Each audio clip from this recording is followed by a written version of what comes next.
নমস্কার বন্ধুরা। The art of spending money, Morgan Housel এর বইটি লেখা।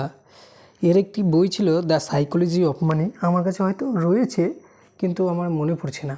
হ্যাঁ, রয়েছে হয়তো। তো যাই হোক, মর্গ্যান হাউসেল খুব ভালো লেখক।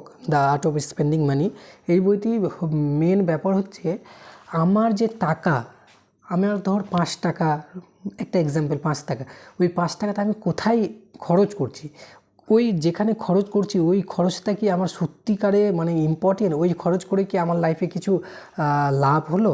ধরো আমি 5 টাকার একটা কলা কিনলাম, সেটা খেলাম, তো প্রোটিন আমার শরীরে আসলো, সেটা লাভ দিল, আমার শরীরটাতে মানে প্রোটিনের এটাকে মিটালো, তাহলে আমার হেলথটা আরও একটু বেটার হলো।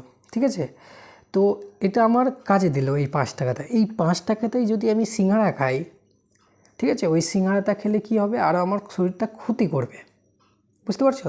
তো এই টাকা কোথায় খরচ করা দরকার, ওই খরচটা করে আমার কি লাভ দিল না ক্ষতি দিল, এই জিনিসটাকে খুব সুন্দরভাবে বইটিতে তুলে ধরা হয়েছে।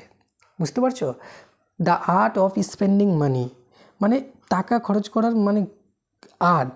কোথায় খরচ করবি, কীরকমভাবে খরচ করবি, ওই খরচ করার পর আমার কি লাভ হচ্ছে না ক্ষতি হচ্ছে, এই জিনিসটা নিয়ে বইটি লেখা।